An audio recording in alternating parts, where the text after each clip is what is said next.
በመካከለኛው ምስራቅ ምድር ላይ አዲስና እጅግ አስፈሪ የሆነ የታሪክ ምዕራፍ እየተጻፈ ይገኛል። ለብዙ አስርተ ዓመታት ዓለም ሲፈራውና ሲሸሸው የነበረው የኒውክሌር እሽቅድድም አሁን በዋሽንግተንና በሪያድ መካከል በተፈጠረ እጅግ አወዛጋቢና አስደንጋጭ የፖለቲካ ቁማር ምክንያት ወደማይቀለበስ አደጋ ውስጥ እየገባ ይመስላል።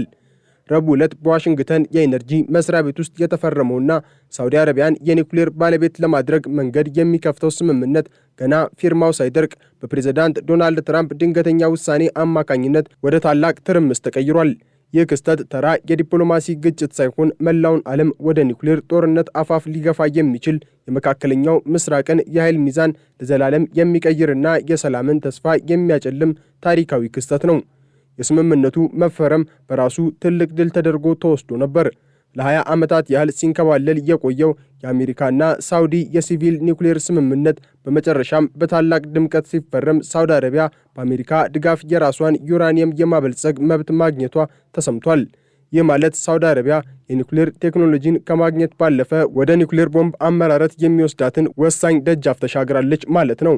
ይሁን እንጂ ስምምነቱ በተፈረመ በ24 ሰዓታት ውስጥ ትራምፕ የወሰዱት እርምጃ መላውን ዓለም ክው አድርጓል። ትራምፕ ስምምነቱ እንዲጸና ሳውዲ አረቢያ የእስራኤልን የቅርብ ወዳጅ የምትሆንበትን የአብርሃም ስምምነት መቀላቀል አለባት የሚል አዲስና የማይታለፍ ቅድመ ሁኔታን አቅርበዋል።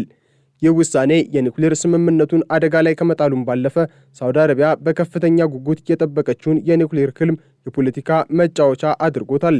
ሳውዲ አረቢያ የኒውክሌር ባለቤት የመሆን ፍላጎቷ ከኃይል አቅርቦት በላይ መሆኑን ብዙዎች ይስማማሉ። እንደ አልጋ ወራሽ መሐመድ ቢን ሰልማን አገላለጽ ኢራን የኒውክሌር ቦምብ ከሰራች እኛም የግድ መስራት አለብን የሚለው መርህ የሪያድ ቀዳሚ ስትራቴጂ ነው። አሁን የተፈረመው ስምምነት ሳውዲ አረቢያ በገዛ መሬቷ ላይ ዩራኒየም እንድታበለጽግ የሚፈቅድ ከሆነ ይህ ማለት በቀጠናው ውስጥ እጅግ አስፈሪው የጦር መሳሪያ እሽቅድድም ተጀመረ ማለት ነው። ዩራኒየም የማበልጸግ አቅም ያለው ሀገር በፈለገው ጊዜ ያንን ቴክኖሎጂ ወደ ወታደራዊ አገልግሎት የመቀየር እድሉ ሰፊ ነው። ይህም በመካከለኛው ምስራቅ ውስጥ የሚገኙ ሌሎች ሀገራትን ለምሳሌ እንደ ግብፅ፣ ቱርክና የተባበሩት አረብ ኤሚሬቶች ያሉ ሀገራት የራሳቸውን የኒውክሌር ፕሮግራም እንዲጀምሩ የሚያስገድድ የዶሚኖ ውጤት ይኖረዋል። ይህ እሽቅድድም ደግሞ ዓለምን ወደ ሦስተኛው የዓለም ጦርነት ሊገፋት የሚችል እሳት የመለኮስ ያህል አደገኛ ነው። የትራምፕ ድንገተኛ የባህሪ ለውጥ በዋይት ሃውስ ውስጥ ያለውን ከፍተኛ አለመግባባትና ትርምስ በግልጽ የሚያሳይም ሆኗል። የኤነርጂ ሚኒስትሩ ክሪስ ራይት ስምምነቱን ሲፈርሙ ፕሬዝዳንቱን በበቂ ሁኔታ አላማከሩም በሚል የቀረበው ክስ የአሜሪካ መንግስት በሁለት የተከፈለ መሆኑን አሳይቷል። ትራምፕ በወግ አጥባቂ ሚዲያዎች በተለይም በፎክስ ኒውስ እና በዎል ስትሪት ጆርናል የቀረበባቸውን ትችት ተከትሎ የኒውክሌር ስምምነቱን ከእስራኤል ጋር ከሚደረግ የዲፕሎማሲ ግንኙነት ጋር ማያያዛቸው ጉዳዩን ከቴክኒካዊ ስምምነት ወደ ግላዊ የፖለቲካ ክብር ቀይሮታል። ትራምፕ ታላቁ የውል አውጪ ለመባል ያላቸው ጉጉት የዓለምን የኒውክሌር ደህንነት ቁማር ውስጥ እንዲገባ አድርጎታል። ስምምነቱ ያለ እስራኤል ዕውቅናና ያለ ሳውዲ አረቢያ ዲፕሎማሲያዊ ለውጥ መፈረሙ ትራምፕን ከደጋፊዎቻቸው ዘንድ ከፍተኛ ተቃውሞ አስነስቶባቸዋል። በሌላ በኩል የእስራኤል ሚና ከዚህ ጉዳይ ላይ እጅግ ከፍተኛ ነው። ጠቅላይ ሚኒስትር ቤንያሚን ኔታንያሁ ምንም እንኳን በይፋ ባይናገሩም ሳውዲ አረቢያ የኒውክሌር አቅም እንድታገኝ ፈጽሞ አይፈልጉም። እስራኤል በመካከለኛው ምስራቅ ብቸኛዋ የኒውክሌር ኃይል ሆና ለመቀጠል ያላትን ፍላጎት ሳውዲ አረቢያ አደጋ ላይ ትጥለዋለች።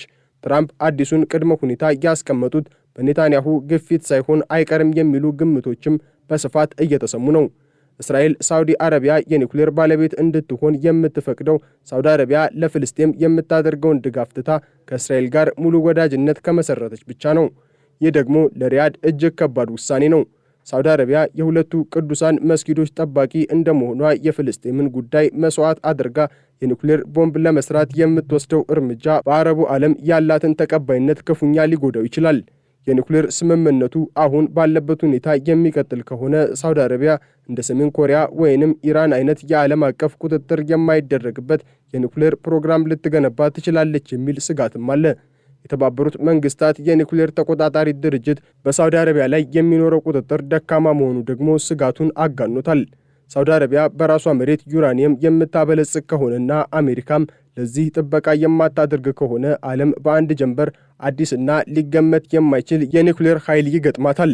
ይህ የኒውክሌር ኃይል ደግሞ በሃይማኖታዊና በቀጠናዊ ግጭቶች የሚታወቀው የመካከለኛው ምስራቅ ውስጥ መገኘቱ የአደጋውን መጠን እጥፍ ድርብ ያደርገዋል። የትራምፕ ድንገተኛ ውሳኔና የቀረበው የማይታለፍ ቅድመ ሁኔታ በመካከለኛው ምስራቅ ብቻ ሳይሆን በመላው ዓለም ላይ ጥቁር ጥላን ጥሏል። የሳውዲ አረቢያ የኒኩሌር ግስጋሴ ለብዙ ዓመታት የቆየውን ዓለም አቀፍ የኒኩሌር ጥበቃ ስምምነቶችንም የሚንድ ነው። የአሜሪካ የኤነርጂ መስሪያ ቤትና ዋይት ሃውስ መካከል የተፈጠረው ግልጽ ፍጥጫ የአሜሪካ የውጭ ጉዳይ ፖሊሲ ምን ያህል አደገኛ በሆነ የትርምስ አዙሪት ውስጥ እንዳለም ያሳያል። ፕሬዝዳንት ትራምፕ በ24 ሰዓታት ውስጥ የወሰዱት እርምጃ የዓለምን ደህንነት በግል ስሜትና በሚዲያ ጫና ላይ የተመሰረተ እንዲሆን አድርጎታል።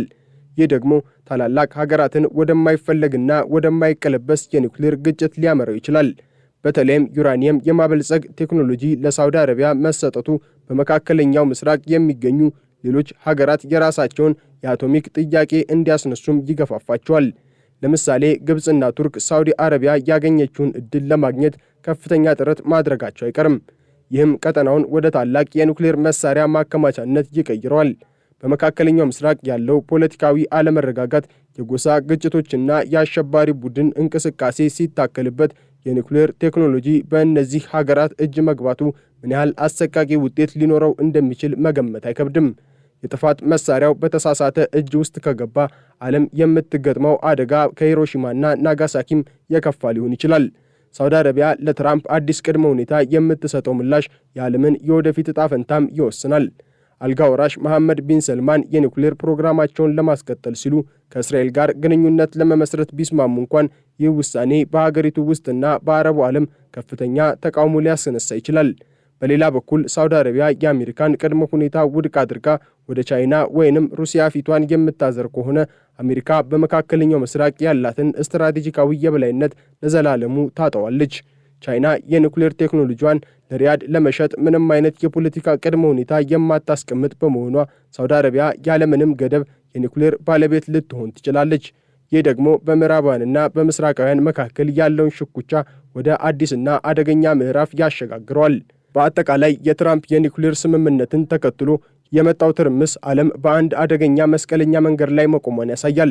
የሳውዲ አረቢያ የኒውክሌር ባለቤት የመሆን ፍላጎት በቀጠናው ላይ የሰላም ሳይሆን የጥፋት ደመናን እያጠላ ነው። ፕሬዝዳንት ትራምፕ ይህንን እጅግ ስሱ የሆነ ጉዳይ ለፖለቲካቸው የሰው ልጅን ደህንነት ለከፍተኛ አደጋም አጋልጧል። በመካከለኛው ምስራቅ የሚበቅለው የኒውክሌር ዘር ፍሬው ሞትና ውድመት እንጂ ሰላም ሊሆን አይችልም። ዓለም አቀፉ ማህበረሰብ ይህንን አደገኛ ግስጋሴ በአስቸኳይ ካላቆመ ወደፊት የሚመጣው የኒውክሌር እሳት ማንንም የማይምርና መላውን የሰው ልጅ ወደ አመድነት የሚቀይር ይሆናል። አሁን የታየው ዲፕሎማሲያዊ ሽኩቻ ምናልባትም የታላቁ የኒውክሌር አርማጌዶን መጀመሪያ ሊሆን እንደሚችል ታዛቢዎች በከፍተኛ ስጋትና ድንጋጤ እየገለጹ ይገኛሉ። የሳውዲ አረቢያ የአቶሚክ ጉዞ በመካከለኛው ምስራቅ ለዘመናት የቆየውን ጥላቻና ፍጥጫ ወደ አዲስ ደረጃም አሳድጎታል። ኢራንና ሳውዲ አረቢያ አሁን በኒውክሌር ግንባር ፊት ለፊት የሚጋጠሙበት ዕድል ሰፊ ነው። ይህ ደግሞ በቀጠናው ብቻ ሳይሆን በመላው ዓለም ላይ የኢኮኖሚና የፖለቲካ ቀውስ ያስከትላል። የነዳጅ ዋጋ መናር፣ የንግድ መስመሮች መዘጋትና የባህር ላይ ጥቃቶች መጨመር የዚህ የኒውክሌር እሽቅድድም የመጀመሪያ ውጤቶች ሊሆኑ ይችላሉ። ትራምፕ የፈጠሩት ይህ አዲስ ትርምስ ዓለምን ወደማይታወቅና ወደማይገመት ጨለማ ውስጥ እየገፋው ነው። የኒውክሌር ቦምብ ባለቤት መሆን ማለት ኃይል ማግኘት ብቻ ሳይሆን የጥፋት ቁልፍን መያዝ ማለት ነው። ያ ቁልፍ ደግሞ በማንኛውም ሰዓት በተሳሳተ እጅ ሊጫን ይችላል። ዓለም ከዚህ ጥፋት ለመዳን ያላት ጊዜም እያለቀ ነው። በመካከለኛው ምስራቅ ለዘመናት የቆየው የኃይል ሽኩቻ በአሁኑ ወቅት ወደማይቀለበስ የኒውክሌር ፉክክር ተሸጋግሯል። የሳውዲ አረቢያ የኒውክሌር ባለቤት የመሆን ፍላጎት በሪያድ በኩል እንደ ስትራቴጂካዊ አስፈላጊነት ቢወሰድም ለዓለም ግን ትልቅ የራስ ምታት ሆኗል። በተለይም አሜሪካ ለሳውዲ አረቢያ የዩራኒየም የማበልጸግ ቴክኖሎጂን ለመስጠት መስማማቷ የኒውክሌር መሳሪያዎችን ስርጭት ለመክታት የተደረጉ ዓለም አቀፍ ጥረቶችን ሙሉ በሙሉ የሚንድ ነው። የኒውክሌር ቴክኖሎጂን ያለምንም ጥብቅ ቁጥጥር ማሰራጨት ማለት በቀጠናው የሚገኙ ሌሎች ሀገራትም ተመሳሳይ ጥያቄ እንዲያነሱ በር መክፈት ነው። ይህም ለአስርተ ዓመታት የቆየውንና የኒውክሌር ወርቃማ መለኪያ ተብሎ የሚታወቀውን የ123 ስምምነት መርህ የሚጻረር ነው። አሜሪካ ከዚህ ቀደም ለተባበሩት አረብ ኤሚሬቶች የኒውክሌር ቴክኖሎጂን ስትሰጥ ሀገሪቱ ዩራኒየም የማበልጸግ መብት እንዳይኖራት በውል አግዳ ነበር። አሁን ግን ለሳውዲ አረቢያ የተሰጠው ልዩ ዕድል ሌሎች ሀገራትም ለሳውዲ የተፈቀደው ለምን ለእኛ አይፈቀድም የሚል ጥያቄ እንዲያነሱ በማድረግ ዓለም አቀፉን የኒውክሌር ጥበቃ ስርዓት ያፈርሷል። የዚህ ውሳኔ ትልቁ ሰለባ የሚሆነው የቀጠናው ጸጥታ ነው። ለዚህ ውሳኔ ትልቁ ሰለባ የሚሆነው የቀጠናው ጸጥታ ነው። ኢራን ለዓመታት የኒኩሌር ማበልጸግ ስራዋን በምስጢርና በግልጽ ስታከናውን ቆይታለች። አሁን ሳውዲ አረቢያ በአሜሪካ ድጋፍ የኒኩሌር ኃይል የምትሆን ከሆነ ቴሄራን የጀመረችውን የአቶሚክ ቦምብ ግንባታ በከፍተኛ ፍጥነት እንደምታጠናቅቅ ጥርጥር የለውም። ይህ ማለት በመካከለኛው ምስራቅ ውስጥ ሁለት እጅግ ኃያላንና በሃይማኖትም ሆነ በፖለቲካ የሚቃረኑ ሀገራት የኒኩሌር መሳሪያ ታጥቀው ፊት ለፊት ይጋፈጣሉ ማለት ነው። እንዲህ አይነት ሁኔታ ደግሞ ለማንኛውም አጋጣሚና ስህተት ቦታ የማይሰጥ በመሆኑ አንዲት ትንሽ ግጭት መላውን ዓለም ወደ ኒኩሌር እሳት ልትከተው ትችላለች። የሳውዲ አረቢያ የኒኩሌር ባለቤትነት ለአረቡ ዓለም ኩራት ሊመስል ቢችልም ለሰው ልጅ ግን የጥፋት መለከት ነው። ፕሬዝዳንት ትራምፕ የኒኩሌር ስምምነቱን ከአብርሃም ስምምነት ጋር ማያያዛቸው ትልቅ ዲፕሎማሲያዊ ቁማር ነው። ትራምፕ ሳውዲ አረቢያን ወደ እስራኤል ጎራ ለማምጣት የኒኩሌር ቴክኖሎጂን እንደ ማባቢያ እየተጠቀሙበት ይገኛሉ። ይህ ግን ሳውዲ አረቢያ ለፍልስጤም ጥያቄ ያላትን የቆየ አቋም በአንድ ጀንበር ትቀይራለች ብሎ ማሰብ ስህተት ነው።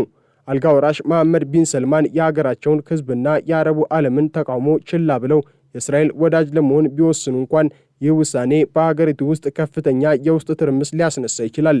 ይህም የኒኩሌር ቴክኖሎጂው ተገቢ ባልሆነ አስተዳደር እጅ እንዲወድቅ ወይንም በአመፅ ምክንያት ለአደገኛ ኃይሎች ተጋላጭ እንዲሆን ያደርገዋል። በመሆኑም የኒኩሌር ጉዳይን ከፖለቲካዊ ግንኙነት ጋር ማጣመር እሳትና ጭድን እንደማገናኘት አደገኛ ነው። የአሜሪካው የኤነርጂ መስሪያ ቤትና ዋይት ሃውስ መካከል የተፈጠረው ግልጽ አለመግባባት ደግሞ በዋሽንግተን ያለውን የስልጣን ክፍተት ያሳያል። የኤነርጂ ሚኒስትሩ ክሪስ ራይት ከፕሬዝዳንቱ እውቅና ውጪ እንዲህ ያለውን ታሪካዊ ስምምነት ፈርመዋል መባሉ የአሜሪካ መንግስት ምን ያህል በተዘበራረቀ ሁኔታ ላይ እንዳለም የሚያሳይ ነው። ይህ የውስጥ ትርምስ ለሳውዲ አረቢያ ትልቅ ዕድልን ፈጥሮላታል። ሪያድ የአሜሪካን መንግስት ክፍተት በመጠቀም ያሰበችውን የኒኩሌር ጥቅም ካገኘች በኋላ ትራምፕ ያቀረቡትን የእስራኤል ግንኙነት ጥያቄ ውድቅ ልታደርገው ትችላለች። ይህ ደግሞ አሜሪካን በቀጠናው ላይ ያላትን ተሰሚነት ክፉኛ የሚጎዳውና የትራምፕን ዲፕሎማሲያዊ ክብር የሚያዋርድ ይሆናል። በሌላ በኩል ቻይና በዚህ ውዝግብ ውስጥ ትልቅ ተጠቃሚ ሆና ብቅ ብላለች። ቤጂንግ ለሳውዲ አረቢያ የኒኩሌር ቴክኖሎጂዎችን ለማቅረብ ለዓመታት ስታደባ ቆይታለች። የአሜሪካ በኒኩሌር ስምምነቱ ላይ ጥብቅ ቅድመ ሁኔታዎችን ባስቀመጠች ቁጥር ሳውዲ አረቢያ ወደ ቻይና ፊቷን እንደምታዞር ግልጽ ነው። ቻይና ደግሞ እንደ አሜሪካ የእስራኤል ወዳጅ ሆኑ ወይንም የሰብአዊ መብትን አክብሩ የሚሉ ቅድመ ሁኔታዎችን አታስቀምጥም። ይህ ደግሞ ሳውዲ አረቢያን ከምዕራባውያን ተጽዕኖ በማውጣት ወደ ምስራቃዊው ጎራ እንድትቀላቀል ያደርጋታል።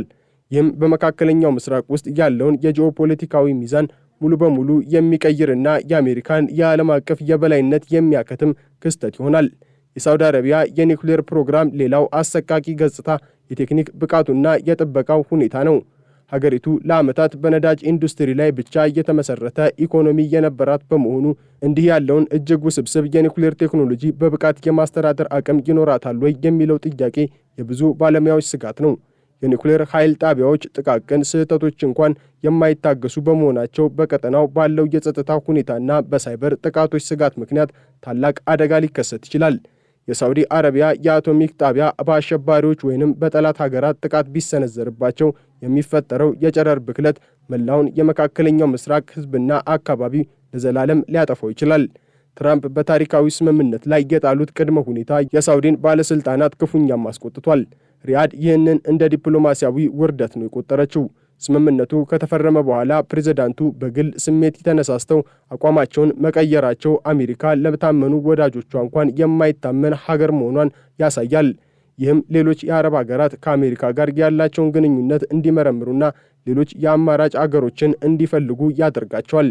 የአሜሪካ የውጭ ጉዳይ ፖሊሲ በአንድ ግለሰብ ትዊተር መልእክት የሚቀየር ከሆነ የዓለም ደህንነት ምን ያህል አደጋ ላይ እንደወደቀም መገመት አያዳግትም። በመካከለኛው ምስራቅ ያለው የኒኩሌር ደመና አሁን እየገዘፈ ነው። ሳውዲ አረቢያ የኒኩሌር ባለቤት ለመሆን የጀመረችው ጉዞ በቀላሉ የሚቆም አይደለም። ትራምፕ የጣሉት ቅድመ ሁኔታ ስምምነቱን ቢያፈርሰውም እንኳን ሪያድ አማራጭ መንገዶችን መፈለጓን ትቀጥላለች። ይህ ደግሞ ዓለምን ወደማይታወቅና ወደማይገመት የኒኩሌር ትርምስ ውስጥ ይከታታል። የአቶሚክ ቦምብ ባለቤት መሆን ማለት የመጨረሻውን የጥፋት መሳሪያ መታጣቅ ማለት ነው። ያ መሳሪያ ደግሞ በአሁኑ ወቅት ሰላም በራቃት ምድር ላይ መገኘቱ ለሰው ልጅ ታላቅ ስጋት ነው።